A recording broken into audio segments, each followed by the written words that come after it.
नमस्कार। आज हम बात करेंगे ऑलिव रिडले कछुओं के विषय में, जो अमूमन एक निश्चित स्थान पर सामूहिक रूप से नेस्टिंग करने के लिए जाने जाते हैं, यानी कि सामूहिक रूप से अपने अंडे देने के लिए जाने जाते हैं। लेकिन इस बार उस निश्चित स्थान के अलावा एक अन्य स्थान पर इनको इस क्रिया के लिए करते हुए देखा गया है। इस वजह से वो जगह चर्चा का केंद्र बनी हुई है। तो दरअसल ऑलिव रिडले सी टर्टल ने पुरी के एक ब्लू फ्लैग बीच पर 114 अंडे दिए हैं, और ये अपने आप में एक बड़ा सकारात्मक संकेत है समुद्री पारिस्थितिक तंत्र को लेकर, क्योंकि पहली बार इस स्थान को दर्ज किया गया है। ये ऐसा मामला है जब इस प्रजाति ने, यानी कि ऑलिव रिडले ने, इस अंतरराष्ट्रीय मान्यता प्राप्त ब्लू फ्लैग बीच पर 114 अंडे दिए हैं। आमतौर पर एक निश्चित स्थान पर अंडे देने के लिए जाने जाते हैं। वो निश्चित स्थान कौन से हैं आप जानते हैं। बेसिकली उसके लिए जो अगर हम देखें तो ऋषिकुल्या नदी, धर्मा रिवर और देवी रिवर का तट जाना जाता है।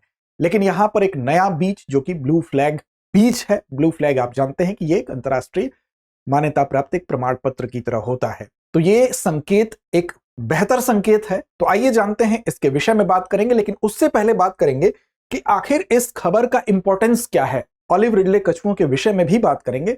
लेकिन आपको बता दें कि वही ऑलिव रिडले कछुए जो कि नेस्टिंग का मतलब होता है जब मादा समुद्र तट पर आकर सामूहिक रूप से अंडे देने के लिए हजारों मादा ऑलिव रिडले की एकत्र होती हैं, उसको नेस्टिंग कहा जाता है। बेसिकली ये अभी तक जो स्थान था उससे हटकर इस ब्लू फ्लैग बीच पर यह हुआ है। अपने आप में महत्वपूर्ण है, लेकिन सवाल है क्यों महत्वपूर्ण है। महत्वपूर्ण इसलिए है क्योंकि जो भी ब्लू फ्लैग बीच का प्रमाण पत्र मिलता है, वो प्रमाण पत्र दे दिया जाता है कि कोई भी इस तरह का बीच है, वहां पर पानी की गुणवत्ता बेहतर होगी, वहां पर जो स्वच्छता है वो बेहतर होगी, वहां पर पर्यावरण संरक्षण के प्रयास बेहतर हो रहे होंगे। लेकिन ये प्रमाण पत्र जरूर दे दिया जाता है अंतरराष्ट्रीय रूप से, जो फाउंडेशन फॉर एनवायरमेंटल एजुकेशन के द्वारा। लेकिन इस बात को और प्रमाणित तब वो घटना करती है जब इस तरह की कोई जीव इसको प्रमाणित कर दे। यानी कि ये जीव अमूमन उसी तट का चुनाव करते हैं जहां पर पानी की गुणवत्ता बेहतर हो, वहां पर सेफ्टी बेहतर हो। यानी कि ये बहुत संवेदनशील होते हैं। तेज रोशनी इनको डिस्टर्ब कर देती है, शोर से ये दूर भागते हैं। इसीलिए इनके लिए तमाम स्थानीय स्तर पर भी, राष्ट्रीय स्तर पर भी प्रयास भी किए जाते हैं कि जिन स्थानों पर इनको नेस्टिंग करना होता है उन जगहों को शोर से, तेज रोशनी से या प्रदूषण से बचाया जा सके। तो मानव गतिविधियों को जो नियंत्रित करने की बात होती है उसको ये घटना प्रमाणित भी करती है। इसके लिए प्रयास की बात करें तो 1 नवंबर से 31 मई के बीच में मछली पकड़ना प्रतिबंधित किया गया है इन तटों पर। उसके लिए तमाम शर्तें लगाई गई हैं।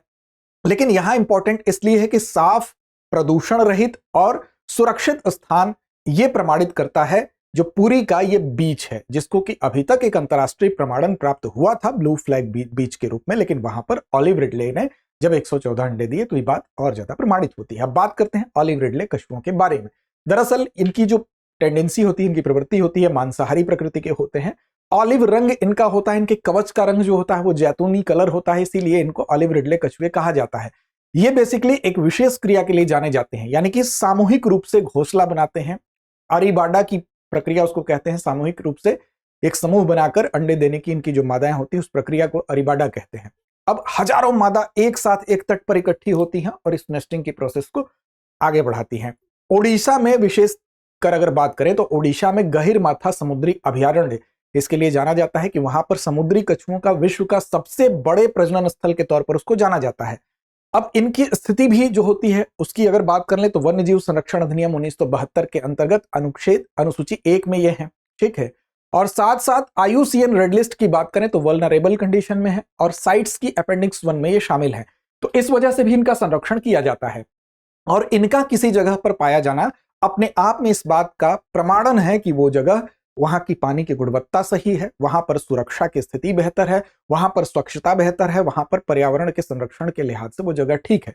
और तमाम वो प्रयास जो इनके लिए किए गए हैं, उन प्रयासों के संदर्भ में ये एक महत्वपूर्ण संकेत के तौर पर इसको देखा जा रहा है। अब देखिए, यहां पर अगर बात करें तो ऑपरेशन आपके लिए ओलिविया का भी जिक्र करना जरूरी है, क्योंकि ऑपरेशन ओलिविया 1980 के दशक में चलाया गया था। किसके द्वारा? भारतीय तट रक्षक बल के द्वारा। और ये ऑपरेशन ओलिविया बेसिकली इसी ऑलिव रिडले कछुए के लिए चलाया गया था, इनके सुरक्षा, इनके संरक्षण के लिए चलाया गया था। और तब से ये प्रतिवर्ष भारतीय तट रक्षक बल के द्वारा इसको चलाया जा रहा है। देखिए यहां पर इसको आप देख सकते हैं, इसका कलर कैसा होता है, जैतून के रंग का होता है, इसीलिए इसका नाम ऑलिव रिडले कछुए होते हैं। मांसाहारी इसका स्वभाव होता है, गर्म महासागरों में इसका वास होता है, यानी कि प्रशांत, अटलांटिक और हिंद महासागर के गर्म पानी में इसका निवास होता है। वहां पर ये अमूमन पाए जाते हैं। अरीबाडा और ओडिशा का महत्व यही है कि यहाँ पर सामूहिक घोंसला बनाते हैं। हजारों मादाएं एक साथ समुद्री तट पर इकट्ठी होती हैं अंडे देने के लिए। ये प्रक्रिया, ये प्रोसेस जाना जाता है। गहिरमाथा विश्व का सबसे बड़ा केंद्र माना जाता है। ओडिशा का यह अभयारण्य दुनिया का सबसे बड़ा समुद्री कछुआ प्रजनन स्थल के रूप में जाना जाता है। एक नजर डालते हैं मैप पर भी, जहां पर हमने 3 नदियों का जिक्र किया था। पारंपरिक रूप से इस स्थान को माना जाता था अरीबाडा के लिए, यानी कि सामूहिक रूप से यहाँ पे एग देने की जो प्रक्रिया है इनके द्वारा। ऋषिकुल्या रिवर, धर्मा रिवर और देवी रिवर, बेसिकली ये वो स्थान है धर्मा रिवर का, यहाँ पर देवी रिवर का और यहाँ पर ऋषिकुल्या रिवर का जो तट है, ये बेसिकली मास नेस्टिंग बीचेस के तौर पर इनको जाना जाता है। लेकिन अभी फिलहाल जो पुरी का बीच है, जो कि ब्लू फ्लैग बीच है, यानी कि अंतरराष्ट्रीय प्रमाणन प्राप्त है, वहां पर 114 अंडों का दिया जाना निस्संदेह पारिस्थितिक संरक्षण में, विशेष तौर पर समुद्री पारिस्थितिक संरक्षण की दिशा में एक सकारात्मक संकेत के तौर पर देखा जा रहा है। जहां लगातार प्रदूषण बढ़ने की घटना हो रही, वहीं पर यह जगह साफ और स्वच्छ गुणवत्ता के सहित समुद्री पारिस्थितिक तंत्र के रूप में संकेत करता है। आगे बढ़ेंगे और अब चलेंगे अभ्यास प्रश्न पर, क्योंकि इसकी जिम्मेदारी हमेशा की तरह होगी आपके ऊपर। इसका जवाब दीजिए कमेंट बॉक्स में। ऑलिव रिडले कछुओं के संरक्षण की स्थिति IUCN रेड लिस्ट में क्या है? विकल्प आपके सामने है। पहला है इंडेंजर्ड, विकल्प बी है क्रिटिकली इंडेंजर्ड, विकल्प सी है वल्नरेबल या विकल्प डी है लीस्ट कंसर्न। तो इस प्रश्न का जवाब दीजिए। चैनल को सब्सक्राइब नहीं किया तो कर लीजिए। लड़ते रहिए, अपने लक्ष्य की ओर बढ़ते रहिए। अब एग्जाम की तैयारी को और बेहतर करने के लिए हमारे चैनल को लाइक, शेयर और सब्सक्राइब करना ना भूलें।